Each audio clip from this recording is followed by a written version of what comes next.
You know what I'm saying? Get the mind right, get the mind right. You know what I'm saying? Smoke them if you got them, baby. Yes, indeed. Yes, indeed. As we proceed to you what you need. You understand me? Yeah. All right, let's get it. Heard the streets going crazy because they heard big hustling. Dolla Bill is back. Still them bros, deal with D.I.E. in your party who don't know how to act. They always keep it real, always keep it real, and you know there's no cap, no cap, no cap. Yeah, yeah, yeah. Mm-hmm. Boy, I would have kept that thing going. You know what I'm saying? I'd have kept that thing going. What's up, people? It's your boy Dolla BZ. It's she Z. I need streets. Please believe me, baby. Uh, so y'all know, y'all see me sitting on the show by myself. You know what I'm saying? Hustle is working, doing his stuff. Fizzle, he got some things going on at work. You know what I'm saying? It's hard finding good workers these days. You know what I'm saying? And my man is on the grind and trying to do that right now. You know what I'm saying? So we gonna keep him in our prayers. You know what I'm saying? These folks we ain't gonna let these folks work me bro to death. You know what I mean? But we still got to keep the show going. We canceled last week because I was getting ready to go out of town for, with rules to, our annual. And actually, this shirt I got on is the annual shirt that we had. You know what I'm saying? This thing right here. You know what I'm talking about? That's a shirt we had for the annual in KC. So we rolled up Thursday. Got there. We had some issues that morning.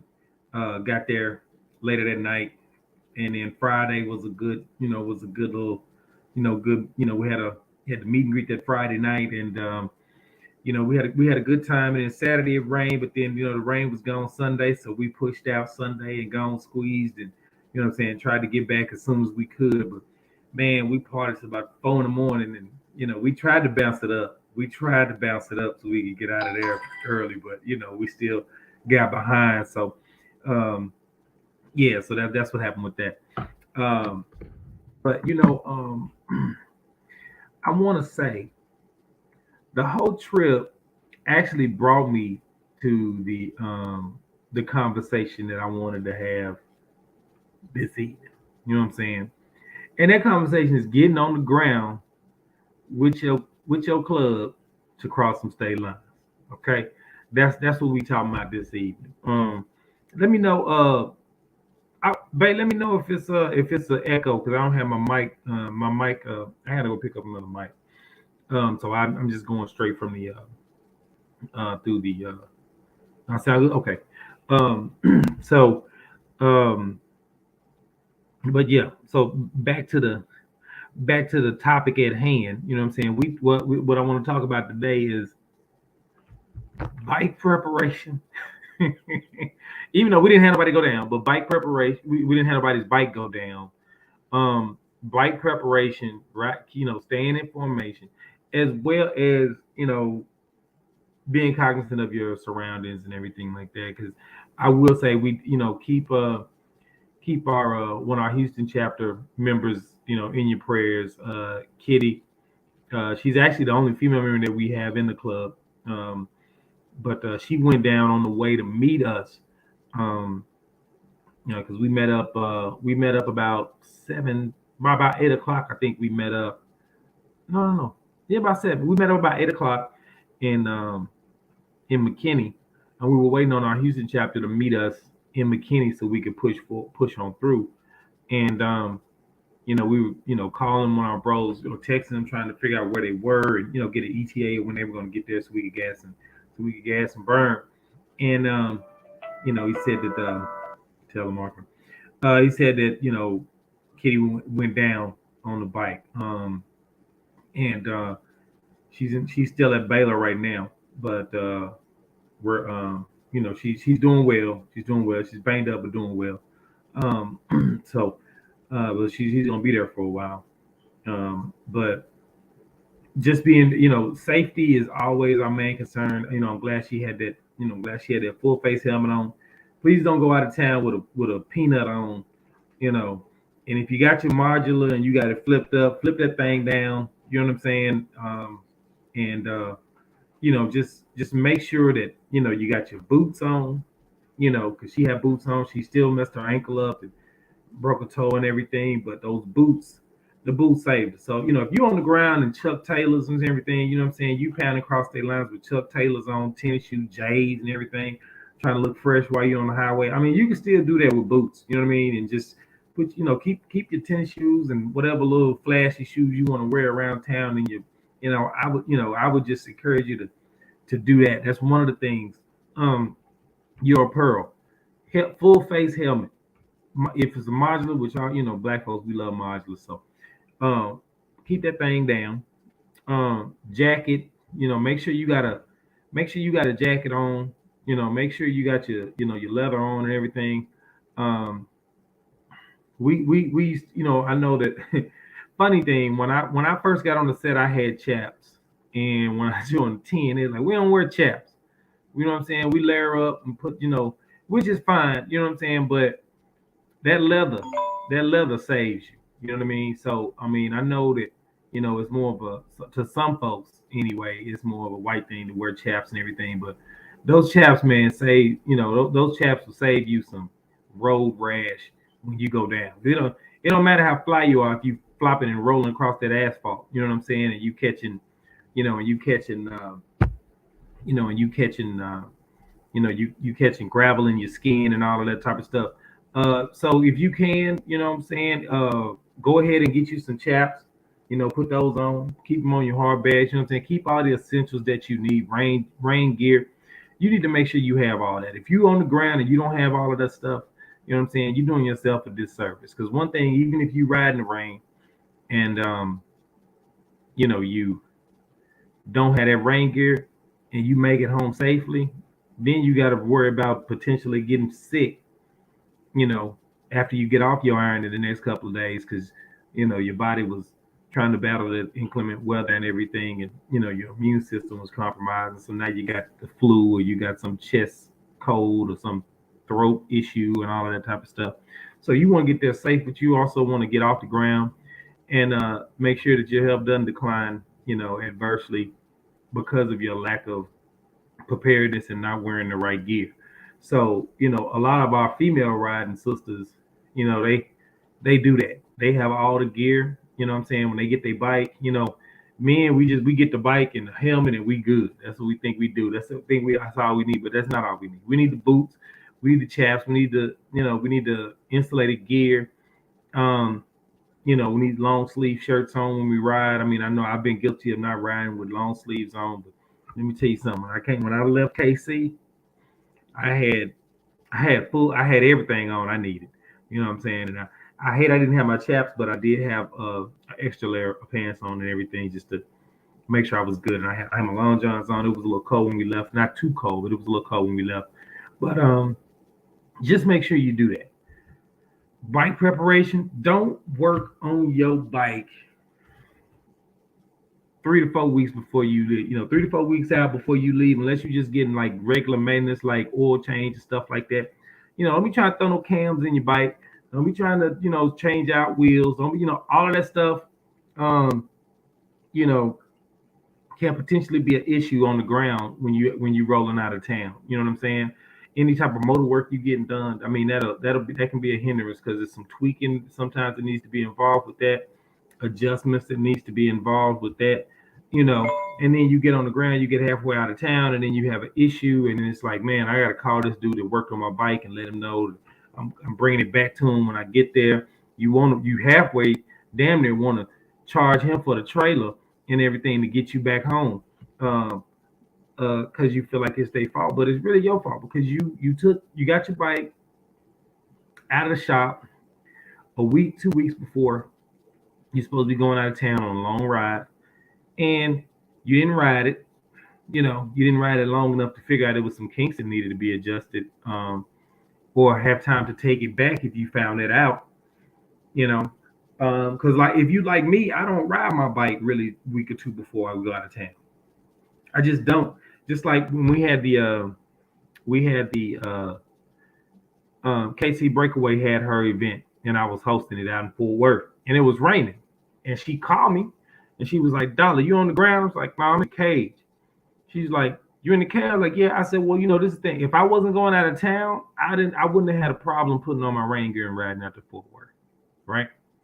Because I ride in the rain all the time. When I bought my bike, it was raining, and I rode it that day and every day after. And I ride it to work in the rain because I worked in North Dallas and stayed in Arlington, and I knew I was going to a bike event. And y'all know how it is in Dallas, where it'll rain all morning, and then by noon the sun is out and it's shining, and the rain is gone. And I didn't want to ride all the way back to Arlington to get my bike, so I would just ride in the rain. So I'm not, I don't have any issue riding in the rain. My issue is it's a week before I'm supposed to go out of town. I get on this iron and I go down.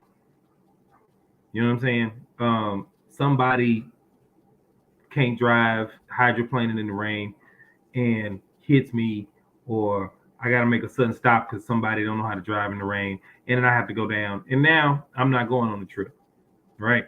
So for that reason, week before a trip, 2 weeks before a trip, I try not to really get out that much, especially in inclement weather.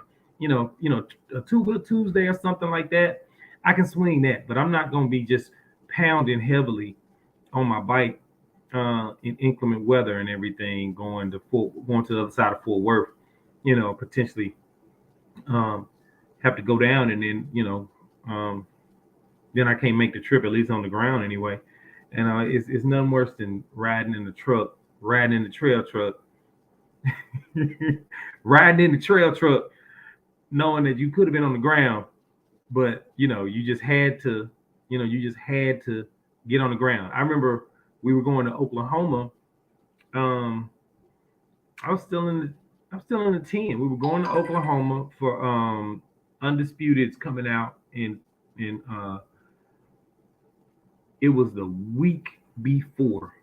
It was that week. We were leaving that Friday. It was a Wednesday night.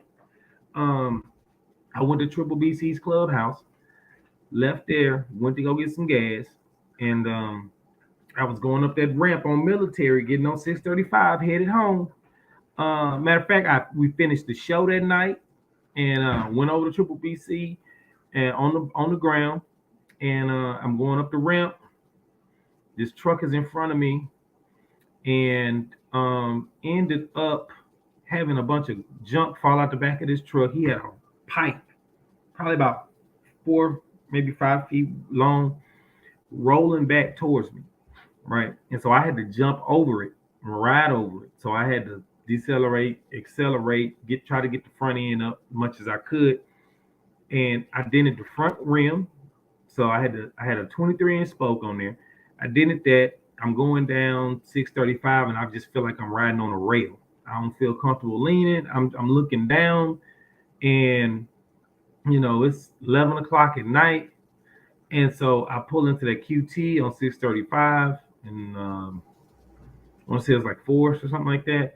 Tried to put air in the bike, nothing. So I got no. I did get some air in it, and ended up riding it to Juice's house. And she wasn't even expecting me tonight. I just pull up in the driveway. I'm like, my bike got a flat, so I'm here, waking her up. And, I'm saying damn near 1 in the morning because I had to take it easy, but I was smashing, smashing to get there. But and then so I had to take the front fender off. I had to try to find some factory wood. I had to holler at Deesky. Thank God for Deesky. Deesky got me back on the ground before Friday so I could make the trip on iron because I was not trying to go to Tulsa in the cage after all the bread I spent on getting the bike ready because I had, you do all your maintenance on it and all of that type of stuff. I did some couple little sound upgrades and all that type of stuff. I was like, man, I'd be damn if I don't go on the ground. So I called Deesky, and Deesky was like, man, I got some rim, I got some factory enforcement, come by, holler at me, and he saved your boy. You know what I'm saying? So I was able to be on the ground, but it's a lot of times like you're not gonna. Everybody ain't got D-ski. Everybody ain't got a D-ski they can call.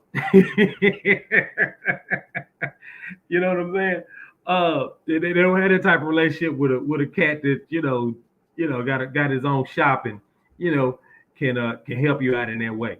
So I mean, especially you don't need to be taking them chances if if you don't have a D-ski, that you can call. You know what I mean? And so shout out to D-ski, for hooking me up. You know what I mean? And I think I want to say I want to say I had picked my bike up from D-Ski like maybe 2 weeks before because he did. I think Pooh Bear, what you doing? I see Pooh Bear and her right eye and her right hand. But you know what I'm What's saying? up, boy? What's up, bro? Nah, shit, man. And this motherfucker getting it in, boy. Still in Already. this bitch. Yeah, I said, let me. I can talk to y'all while I'm here. Fucking on. Where my damn camera lens at? Oh, I got my phone upside down. Hold Already.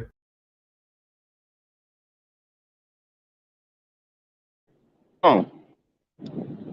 What's up, dog? I'm trying to get to where I can hear you.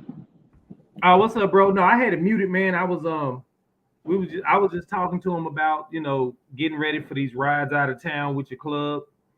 Um, some of the shenanigans that can go on. We actually had one of our club members go down Thursday morning on their way up from Houston, out in Ferris, over there, not too far from you, right there where that driving range is. Yeah, In Ferris, went down right there. She's still in the hospital in downtown. On the way up, for and real? yeah, so we Hold had on, to. dog. I'm trying to fucked up. Did something. Hold on, bro. I got I done fucked up and did something. you. Muted. Can So you hear me? yeah, I can hear you. Nah, I can't fucking hear you. Oh damn. Hold on, dog. I'm fucking with shit, trying to get you in my headset, but let me go back and fix it. Hold on. Okay. How the fuck did I just do that? Damn it, boy.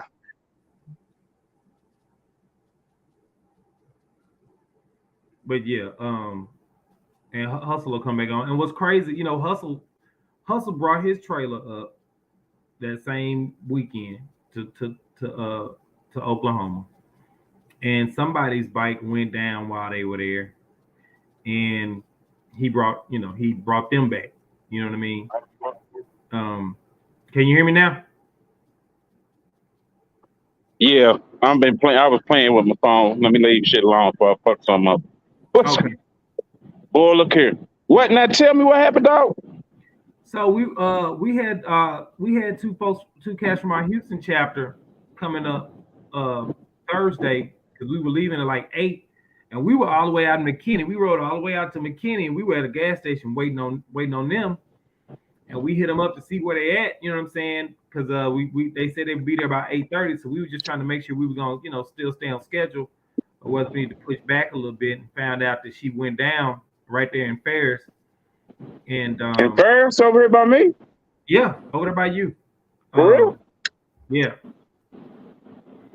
and He all right? man, it's gonna be a rough road ahead, but she good, she good. Been talking to her every day. Juicy actually went up there today to check on her. I'm gonna go up there. I'm gonna go up there to the hospital tomorrow. But to go down and then have to be in Dallas when you're from Houston, that's a rough one right there. Yeah, that's rough. Shit, that's like when our boys went down. We was in Mississippi, wasn't we well, we was in Louisiana and the ambulance took them to Mississippi it? because Took them we to was Mississippi. Yeah, state line. took them further from the motherfucking house than where they was at. Yeah, Yeah, yeah. but man, yeah. So it was a good. I see y'all went down there and turned up. I was sitting there looking. I was like, "Boy," I said, my niggas is in my city. Yeah, I know, Down there man. on fine. Yeah, we was in the hood, man. We was in the hood. We went to this because what happened? We had another venue for the meet and greet, and then ended up having to change it at the last minute, like an hour before we got the call. For Uh, real? we got the call from the people that it was a no go, and so What we the fuck? yeah. An hour? Yeah, maybe about 2 hours before we got Wow. yeah. So we switched. We called up another club, and they were happy to have us, man. And we went up there, man. We was in the I mean, it was like going. It was like we was in South Dallas, man. We was in the middle of the hood, just Where was y'all at?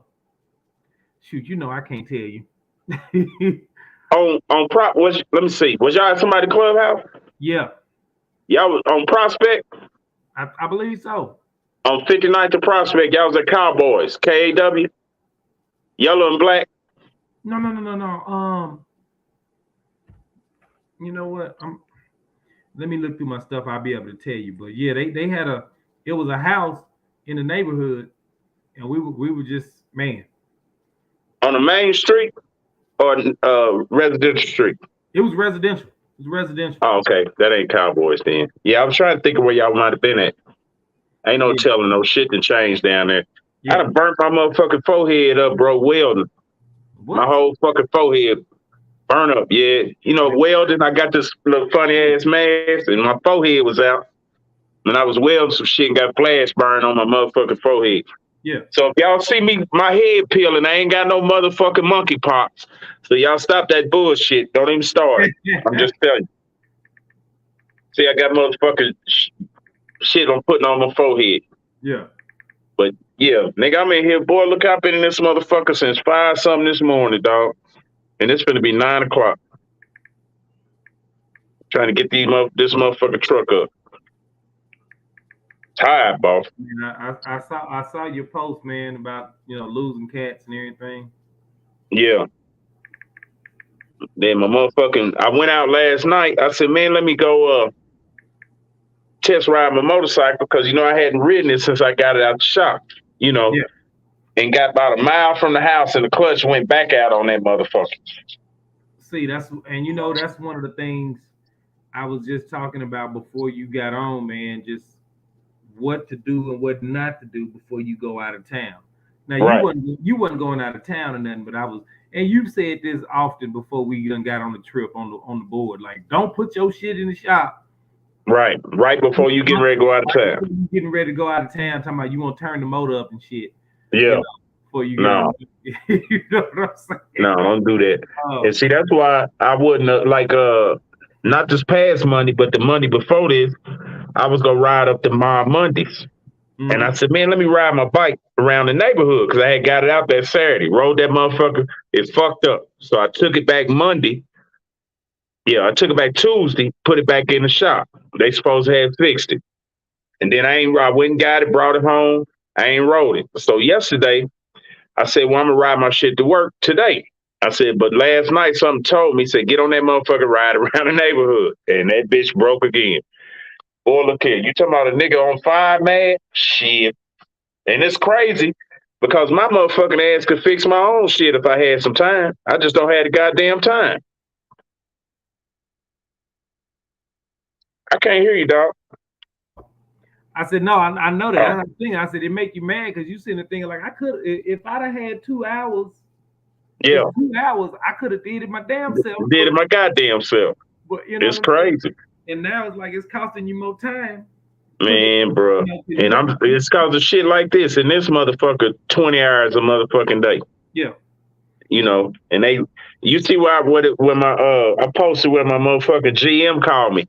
Yeah, I made a comment on it. Yeah, I'm gonna send his ass a motherfucking email in the morning and say, see, this is the shit I'm talking about right here. If I wasn't here, these dudes can't put these cylinders in this fucking truck. So this is why I got to be in this motherfucker. Because y'all hiring me motherfuckers can't put Legos together and want them to come fix these trucks. Yeah. You know what I'm saying? So this is why I'm in this motherfucker. But yeah, I wanted to chime in, man. I ain't gonna stay on here the whole thing. I got to get back out here. I got to make sure this truck is up. But I just wanted to touch down and while I'm on here, let me get these ladies alter egos. I didn't get to come inside because I was outside working, but from what I see, them ladies did that damn thing, boy, up there that night. You hear me? Okay. Classy. It was a good deal, and I appreciate y'all. I sold out. Appreciate everybody who came fuck with your boy. You understand? I appreciate everybody who support me. Real talk. Thing is about to get greater, bigger, and better. Hold what you got. You know me, I always got something up under one of these fat ass sleeves. Believe that. There you I got go. something covered. You already know.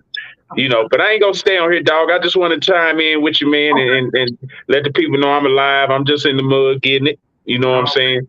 Already, I man. got to, but I'm gonna holler at y'all. I got to get back out here to these cats Okay, before bro. they put something on backwards and had a truck running upside down or some crazy shit. So, All right, bro. all right, dog. I'll holler at you All right, I'll later. let you, bro. All right. Yeah. So yeah, I mean, Hustle, that's a prime example. Like if he was going out of town, that would not have been a good look. You know what I'm saying? He ain't 2 miles from the house getting ready to, like if he was riding with us to KC, like he had planned on doing, just rolling up there, he'd have been, he wouldn't have made it out the damn neighborhood. You know what I'm saying? Out there in 40, he wouldn't have made it out the neighborhood with that bike. You know what I'm saying? And going right back to the house and trying to figure it out. You know what I mean? So, it is, it's imperative that we do things the right way. That we sometimes you got to use a little restraint in regards to when and where you're trying to ride to, according to the plans that you have and everything. Um, so uh, yeah, so that's what I wanted to say about that. Uh, but yeah, so we now I'm trying to think where I was at when I was talking before Hustle came on. But yeah, gear. I talked about gear, having the right gear. Because let me tell you, it was a nice ride on the way up there, and Cass wasn't thinking they needed to have everything that they needed to have. And please have a trail truck. Please have a trail truck.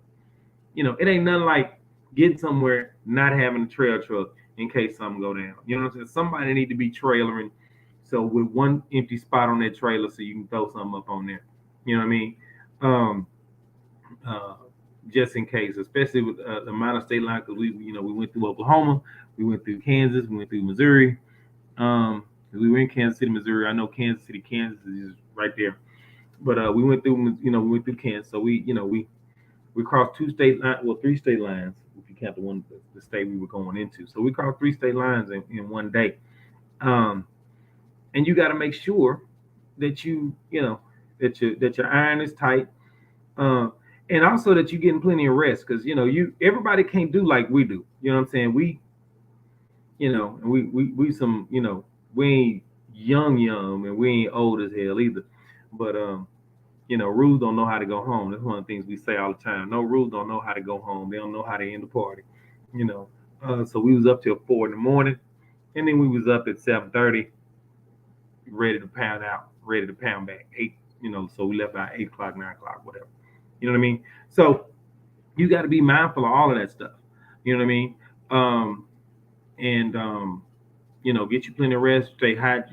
Start hydrating before. The week before I leave a trip, I usually don't eat red meat. It takes because it makes you feel groggy. I don't eat. I might eat red meat once that week at the beginning of that week, especially if I'm headed out that Thursday or Friday. But I try to just do chicken and fish. Maybe turkey. Something like that. But try to eat light. Meats that are really light. Stuff that doesn't take long for your body to process.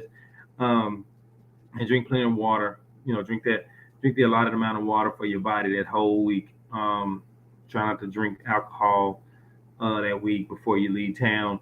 Just some things, and your body. You know what I mean? Skip that red meat all the time. I know, right? That's what I'm about to do, because I'm about to do this detox, KC.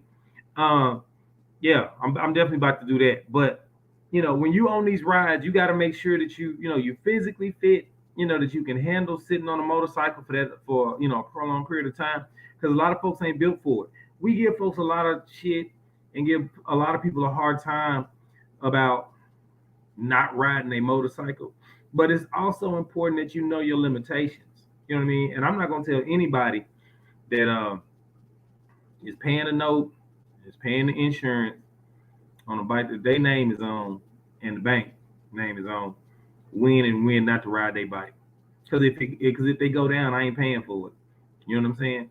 So respect folks' limitations. If somebody know their limitations, I mean, we got people that, we got vets on these motorcycles, and all kind of folks on these motorcycles that have back issues, and they'll tell you, man, I'm good 3-4 hours, but after that, I ain't no good on this bike. My back start hurting, and shoot, I can't even stand up straight once I get off of it, so I can't ride that long. So I got a trailer. You don't know folks' situation. You know what I'm saying? So you got to respect that. But at the end of the day, if you are physically able, and you want to make that ride, like I said, make sure you put yourself in the best position to start and finish your ride. You know what I mean? Now, the other thing I want to talk about, formation, road captaining. Oh, and I didn't even tell y'all, I got promoted to road captain while we was out of town. I got my we had a new member get passed. We had a new cat get passed, but then they called me to the front and gave me this right here. You know what I'm saying? So your boy is officially road captain again. You know what I'm saying? I'm rocking with Shamrock, who's our senior road captain. You know what I'm saying? Of course.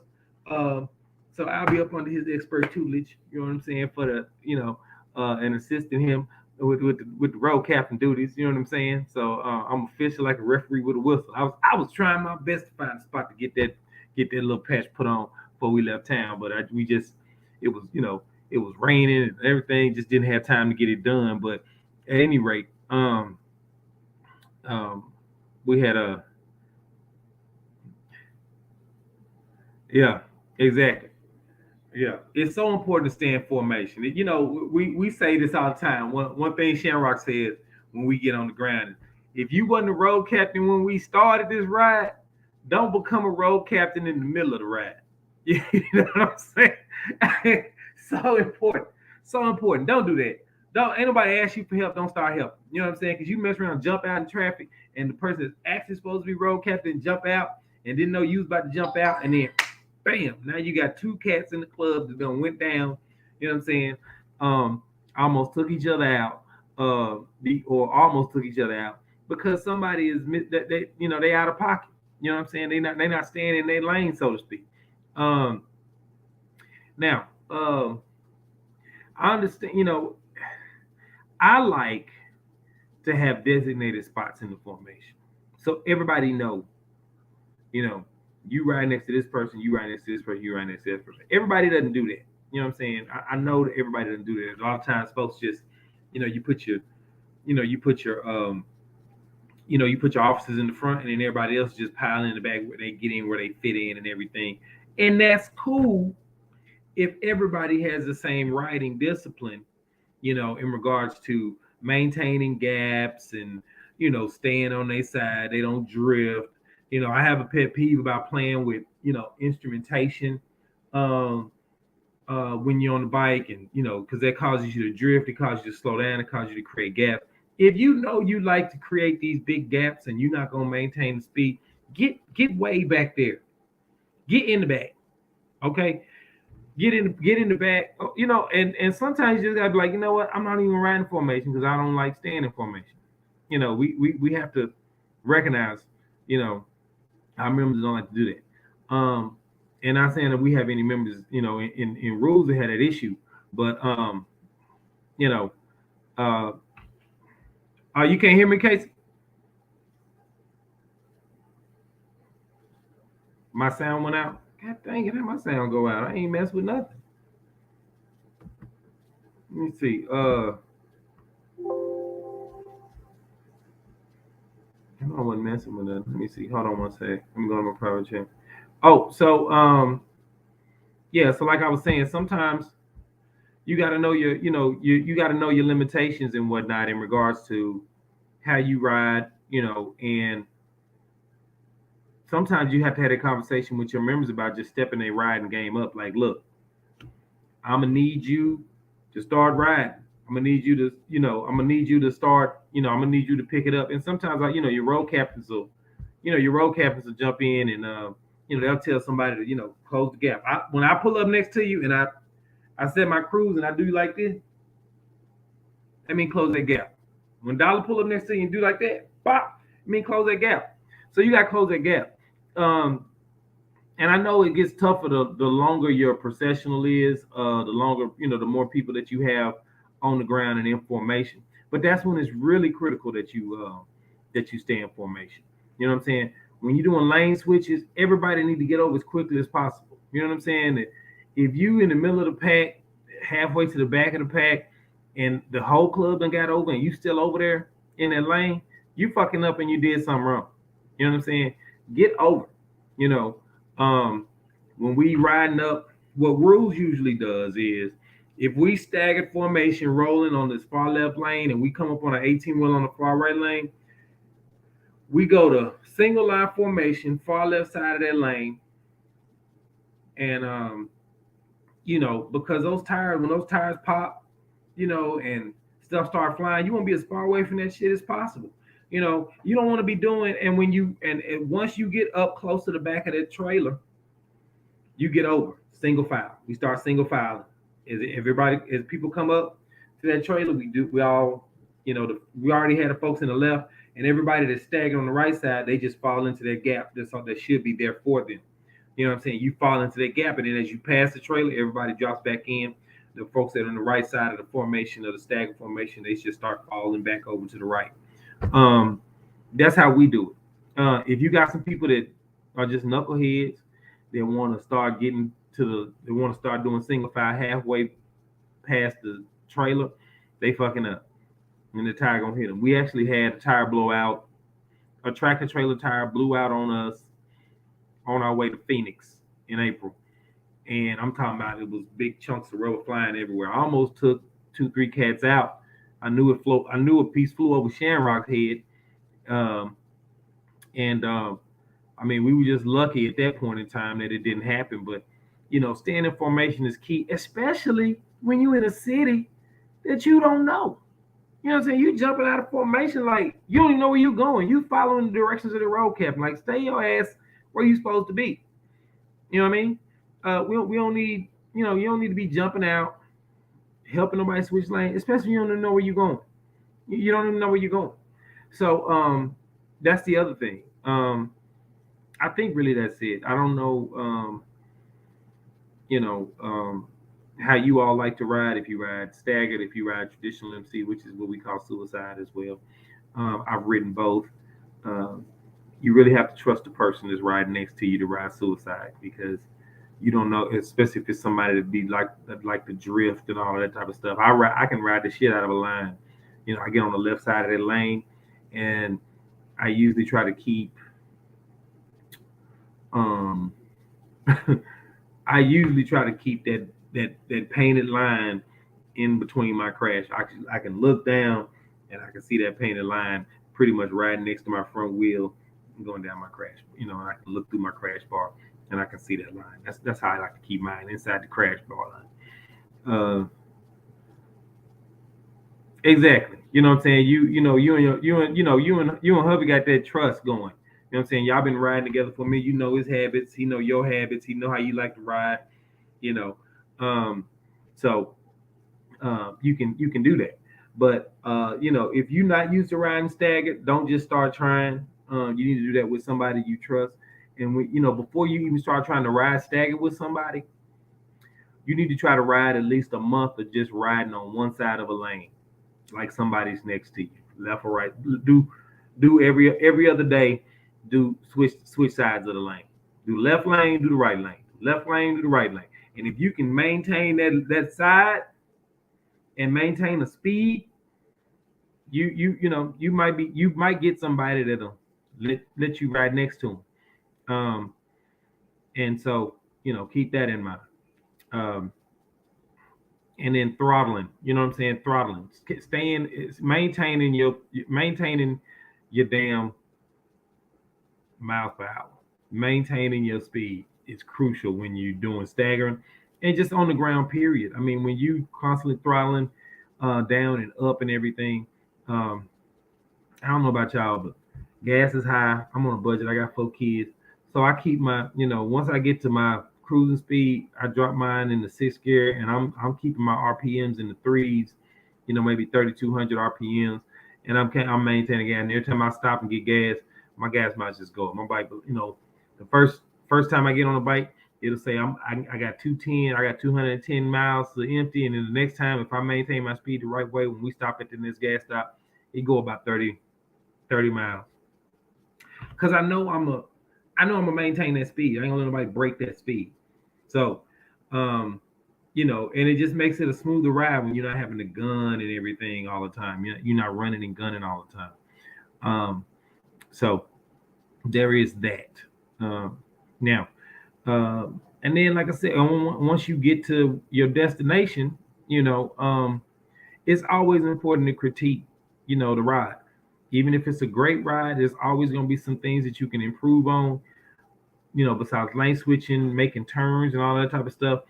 Um, just as a note, if you got somebody that is holding up traffic for everybody to make a turn through an intersection, please do not lag behind and have all these gaps. Everyone in your club, everyone in your organization should be proficient riders, and if they're not proficient riders, they need to be in the very back so they can't mess up your formation, put anybody in danger. If you got some novice riders, I don't like putting novice riders unknown in the middle of a pack. You really shouldn't do it in the first place. But when you got one person putting their life and their motorcycle on the line to hold up traffic for you, hurry up and get your ass through the intersection. All right, so they can get to the back of the formation and y'all can keep it moving. It's just disrespectful and it's unsafe. Okay, you back there fucking with your phone and you fucking with your radio and everything. And I hate to be using curse words, but this is just such a pet peeve for me. You back there doing whatever you do, and then there's everybody's turning, and I'm sitting back there and I'm waiting on you to come on through so that I can get back in the formation. Because a lot of folks, bring your ass on, because sometimes people not, they don't care about motorcycles. A lot of people do. They respect them and they respect us. They especially respect us Harley riders because we don't ride like sports bikes ride.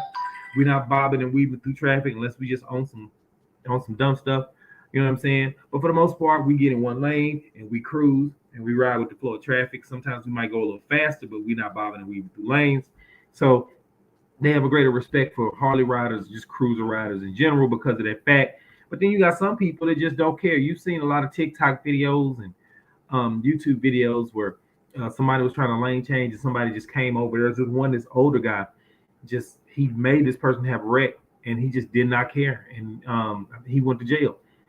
And when I'm holding up traffic or your road captain's holding up traffic, we might have somebody like that just does not care. And they'll especially if the light if we holding up a green light for folks to go through an intersection and we holding that up and let's say somebody flying up, they 2-3 cars back, it's 2 cars at the intersection behind each other, their third car pulling up, they see the green light and they looking at their phone, they doing nails, they eating in the car like everybody do, you know what I'm saying, or whatever, arguing with their boo, arguing at their kids, trying to give somebody a toy in the back seat, whatever, and they see a green light and they just keep going and bam, they hit that car hit that car that I'm parked in front of, waiting for you to come through the intersection, hit me. And then it's, and then I'm laid up in Oklahoma some damn where, and can't get back home because I'm in the hospital. So make sure that when you have people braking for you in these intersections, that you hurrying up and you getting through those intersections and keeping this line moving. It's so important that we do that. So to show that respect and that love and care for your club brother, your club sister, club member, that you don't take for granted what they're doing for you personally and for the club, collectively. So that's really all I wanted to say about that. So critique your ride. Always look for ways to improve your ride. Everybody needs to invest in a Cena, because you can link them all up together and you can kind of talk to each other and you can kind of eliminate some of these things because you're able to talk to that person. Figure out every conversation that you need to have with folks before we get on the ground. You know what I'm saying? Don't be pulling up next to folks trying to talk and everything. You know what I mean? That's why I say get you that Cena, because that Cena you can just talk to everybody in your line. You know what I'm saying? Most of us in Ruse have Cenas. I think I need to upgrade mine because I have an older Cena. So I'm looking at getting a new one here in the next month, so I can link up my Cena with Shamrock Cena, and we can, he can let me know what he needs from the back, and while he's in the front. And if I need to run a gun on the side or whatever, I can do that, without having to go all the way up there and try to holler at him and lift my modular up. And hey man, you think we need, no, I can just talk to him through the Cena, and we can keep it moving, and we can keep everything safe. You know what I mean? So get you a Cena. This riding thing is not cheap. It's not just about getting you a motorcycle and a jacket and a helmet. You need gear. You need communications gear. If you want to be able to communicate, because that way you can, that Cena, you can call people. You can take incoming calls while you're on the ground riding. But everybody should have a Cena on their helmet. Everybody should have a helmet. Period. Everybody should have the proper gear. Insulated gear, rain gear. Keep that on your bike. Don't ever take your rain gear off your bike. That's not a situation. We live in Texas. Sun will be shining at 11 o'clock. 12:30 is a thunderstorm, and by 2 o'clock, the sun is out again. So you need your rain gear on your bike. You need all that stuff on your bike. Please wear boots. I know you want to ride around with your tennis shoes on and everything. Keep them in your tour pack. Keep them in your hard bag. You know what I'm saying? When you get to where you're going, you can take your boots off. You can put your Chucks on, your J's on, your Yeezys on, whatever. But it's all about safety. I just want to reiterate that. That's the conversation just led me to. I was just led to have a safety conversation.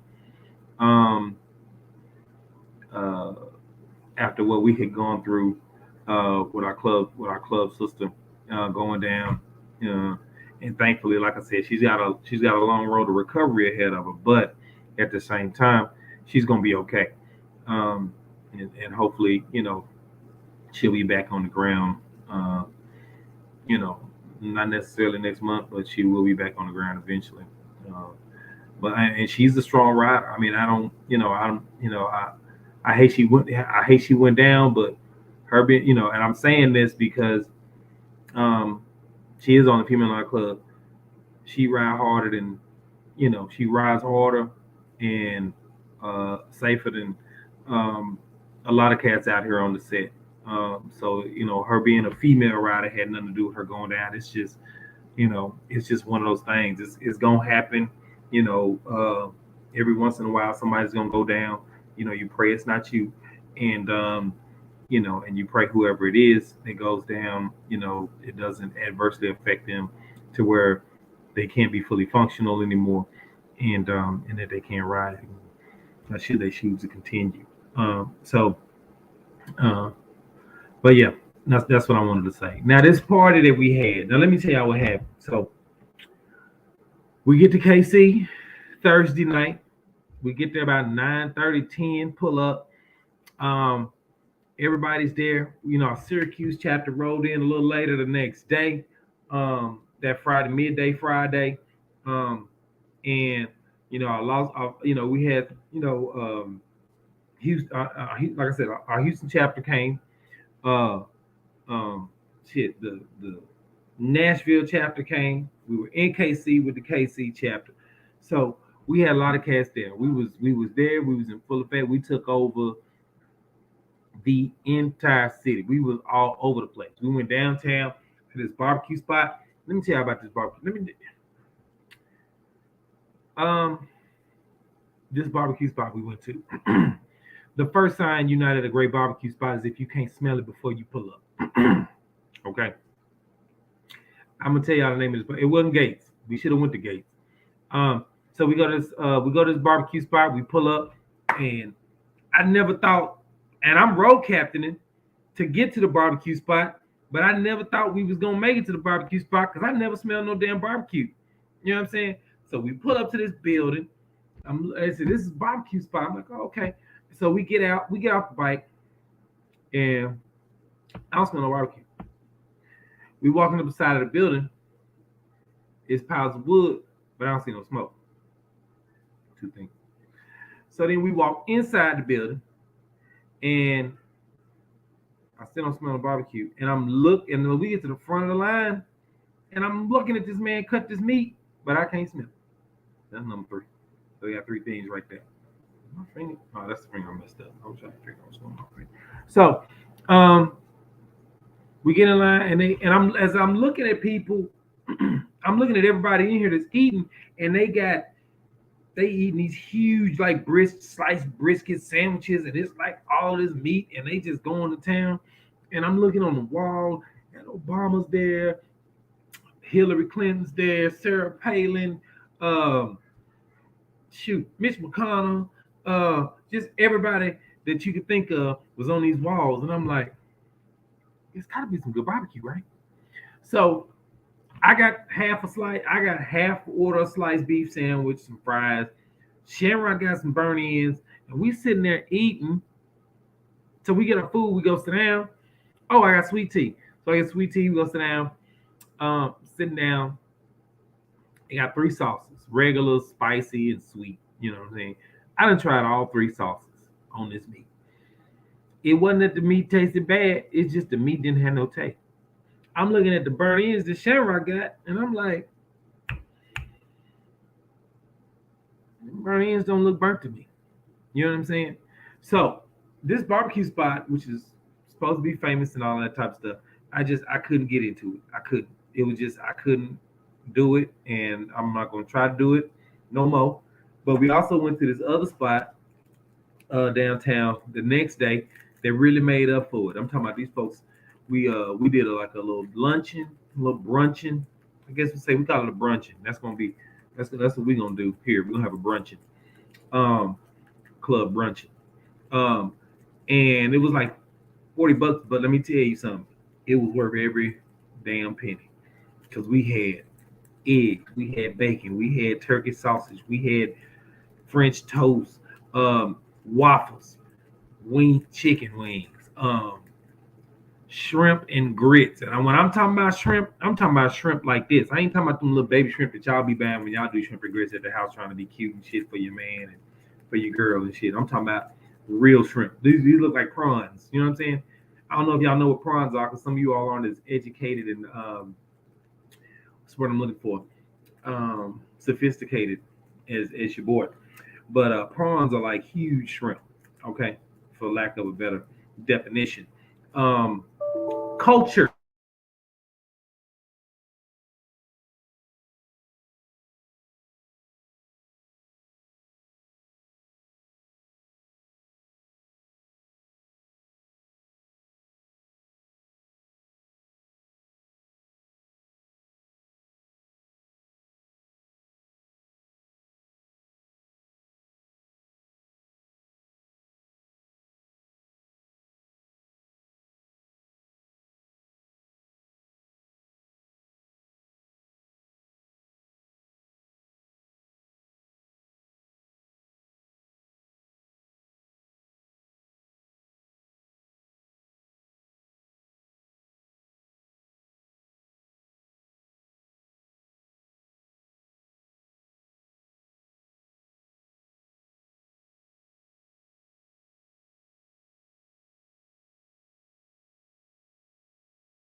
Sorry about that.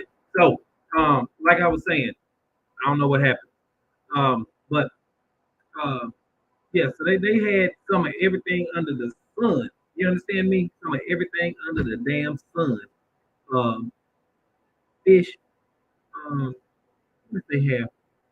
They just had it was a smorgasbord, and they had an omelet bar. You know what I'm saying? So all of this was going on, and so they more than made up for the for the barbecue. Um, I'm gonna look this up real quick. Kansas City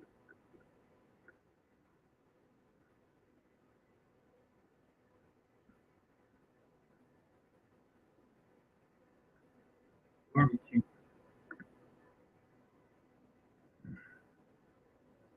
and I hope they don't have these folks as the best here. Ryan's, Ryan's barbecue. So So we went to Brian's barbecue. It was a no go. Yeah, so that's what happened with it. So um, we had the meet and greet that Friday. Like I said, we switched to another clubhouse. Um, it was a very nice clubhouse. We shut it down. We was there till 2 in the morning. Came home, and then we went to that brunch that Saturday. And then we had the party, and it was crazy because we was in KC, Missouri, and then we had the party in Kansas City, Kansas, right across the border. I did not realize how close these bad boys were. But I tell you what, we had a good time. We had a real good time.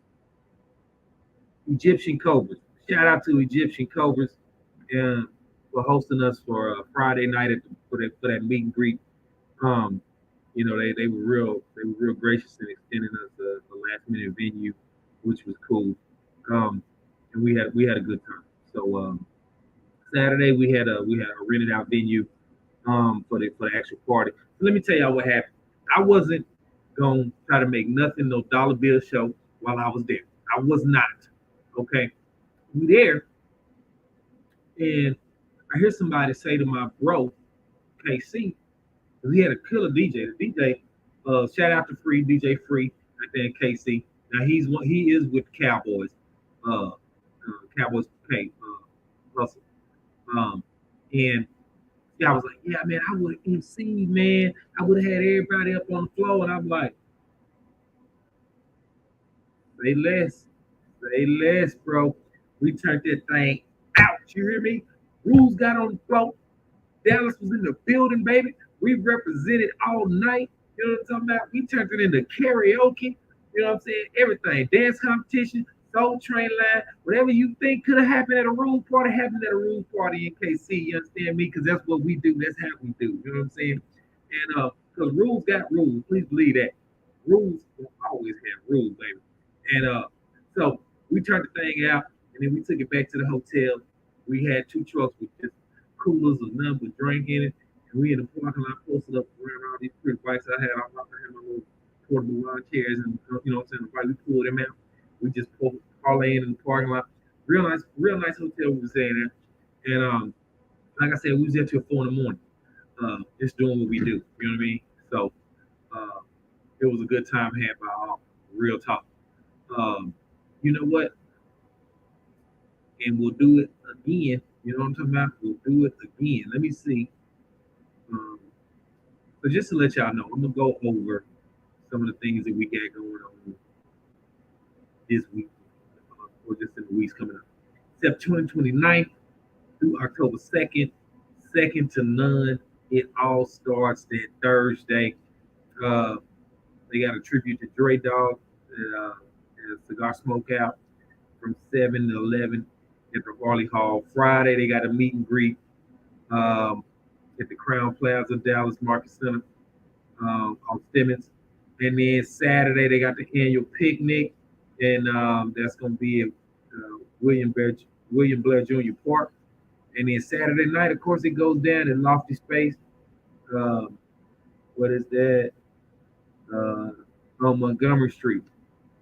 All right. September 16th, Statuist Queen celebrating their 5th year anniversary. Going down, y'all. Them Queens gonna turn it out. You already know what it is. You already know what it is. So, Statuist Queen doing their thing on the 16th. And then let me see who else got something. Of course, 202 was yes. And then the Dirty South Riders MC got their 21st year anniversary, September 17th, 18th. They're gonna be the party by the lake Saturday, September 17th, 5 p.m. to 10. Blue Sunshine Patio and Grill, and then on Lake Ridge, 5700 Lake Ridge Parkway. $15 pre-sale, $20 at the door. They're gonna have the Oak Cliff Navy out there on the boats, getting it in, doing what they do. I'm telling y'all, that's gonna be the spot. Let's see who else we got. We got some. I got one for October, but I'll wait till October to go through that one. But I'm telling y'all, it's going down. it's going down. If you got something going on this weekend, let me know. I didn't see anything on the board for this weekend, but it is what it is. So, um, let's see. I got this flyer so busy I can't see the date on here. Like I said, I'm gonna say the October stuff, and but yeah, I'm telling y'all right now, um, we got a lot of nice things going on. Now, like I did speak to y'all about um, the event we're gonna start doing on Sundays, Club Crash Sundays. That's what we're gonna call it, Club Crash Sundays. Um, No Rules Club Crash Sundays. We're gonna meet up at a gas station. I'm trying to figure out a central location for everybody to meet up. It's probably gonna be the same spot we meet up to a Tuesday night or to a Tuesday. It's over. Once the last two Tuesdays is over with, we'll start that on a Sunday. Well, what's going to determine if we do it more than one Sunday a month is how successful we are. I don't have a D-ski, I don't have a lot of club presidents, and this is what we're doing. We're going to link up, meet up, enforce, 40, 50, 60, 70, how many motorcycles strong, different clubs and everything. And we're going to crash clubhouses on Sunday. All right. We're going to hit 2-3 clubhouses up, and we're gonna do a little raffle. When you go into the clubhouse, we're gonna give you a ticket. We're gonna raffle off maybe some speakers or something. I'll get with DC and figure out what we're gonna do. But that's what we're doing. So give everybody something to do on a Sunday. We're gonna do it on a Friday, but we figured, what, Friday and Saturday, let's let cats do whatever they want to do. Hang out with your families and all that type of stuff. And then on Sundays, you get out of church, you go ahead and meet up with us, and then we just make the round. We'll do Fort Worth one weekend, one Sunday, and then we'll do Dallas one Sunday. There's plenty of clubhouses in both cities, so both cities love, you know what I'm saying, both sides of the Metroplex and love, you know what I mean? And we can go from there. So as all these clubhouses are opening up, I want to make sure that we show them love and support and everything, and that we just not messing with them, just out of the blue. But we make a conscious effort to go ahead and meet these folks up. If you want to be a part of this, I need you to hit me up on my social media. Hit me up on Facebook. You hit me up on Dem Bros. You can hit me up on my personal page, and let me know you want to be a part of the situation. KC, let me know what you got going on in the month to come, and maybe we can do a female. Maybe we can do a giveaway of one of your shirts or something. Scarf or something like that. Whatever you want to donate, or just if you want to be there selling your wares or whatever. You know what I'm saying? At the last clubhouse that we go to, or the first clubhouse that we go to, we can do that. But I want everybody to get involved. I'm trying to give everybody something to do. Even I know a lot of folks feel like riding season will be over when 2 or Tuesday is over. But if you're a real rider like myself and no rules, you know that riding season never ends as long as you got the gear, baby. As long as you got the gear, like the conversation I had earlier. You got your rain gear on, you got your insulated gear on, you can plug into your bike, heated gloves, heated pants, heated jacket, you know what I'm saying? You got your full face on, you know what I'm saying? You got heated grips on your CVO or whatever, on your Ultra Classic, whatever you got. We can get it popping just like that. So, that's all I got. I just wanted to get on here, you know what I'm saying, let y'all know how the weekend went, talk to y'all about the topic at hand that I wanted to talk about because I think it's so important. As we do enter in the ride season, everybody's putting their bikes in the shop and everything. Holler at D-Ski, you know what I'm saying? Go, get your budget together. Holler at my dog. Let him know exactly what you're trying to get going on. Trying to get popping, and he'll work with you most definitely. Holler at Jay Ford. You know what I'm saying? He doing the sound and everything, and doing some nice custom work himself. Lucky Seven, still one of the premier builders as well. And so those 3 folks right there, you know what I'm saying, that you can go hard about getting some work done on your bike as you come to the end of the ride season. You can put your bike in the shop for 2 months. So what's going on, Blunt? Yeah. So holler at them, let them know what you got going on, what you're trying to do, and they'll work with you. I'm definitely gonna go into the lab because I got some stuff I'm trying to do to my bike. Got to change it up a little bit. You know what I'm saying? Always, ain't nothing wrong with, putting a little more purple on that thing. I did get a tan. I've been in KC riding around all weekend with the sun shining on me. You know what I'm saying? And it might be these lights too. Just came over here and just kind of rearranged my life over the past week since I got back. keeping up here putting different bulbs and stuff and everything else. But yeah, that's what we doing. So that's all I gotta say, y'all. I was gonna do the song and everything, babe, but I'm gonna go ahead and end it because I gotta get to work. Gotta get back on it. Hope y'all have a good weekend. Be safe if you're getting out this weekend. I got softball. Cougar got a softball game at 1. Jack got a softball game at 1:30. So me and their mama will have to figure out who won which game, and we're gonna do a rock paper scissors with these grandparents to see who can show up to who's softball game. Who's gonna be their first one for this season. So that's what I got going on. I think me and Juice are going to a football game after that. I think 4 o'clock or something like that. We're doing a football game, and then Sunday we'll probably be on the ground. I might be on the ground with Rules, just riding around, doing what we do, hitting up a cigar bar, getting something to eat or something like that. You know what I'm saying? Just politicking with my people. You know what I'm saying? Doing what we do. But at any rate, look here. I'm gonna let y'all go. Peace, blessings upon you all. I hope you all have a blessed week. I hope you all had a blessed week thus far, and that the rest of your week is full of all the things that you prayed and hoped for that it would be. You know what I'm saying? So this your boy Dolla BC. But Sheezy, you know what? Bump it. Give me the music, babe. Let's go ahead and do it one time.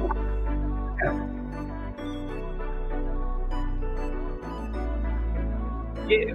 Jimmy on the beat, boy. We rock morning. No, we yay. And all people back. Y'all know what it is. It's your boy Dolla Beezy. I handle the biz and I'm always on my grind doing the hustle. Y'all don't really want to get before I put to what you had to see. You heard me because your boy straight rock your derby. I'ma always get it in with my people, you know. No rules, no booze. This is how the game goes. So what I need you to do is like and share that thing to the people, you heard me? And we gonna get it in next Wednesday, same time. Y'all know what we do. And all these come back. Oh, yeah. Oh, yeah. Oh, next Wednesday, 8:15.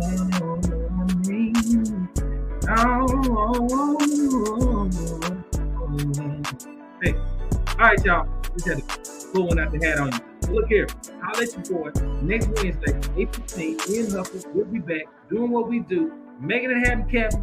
Hey, we show y'all the deuces. Go check on the babies, and I'm gonna handle the business. And I'll see y'all out on the ground. You understand me? All up.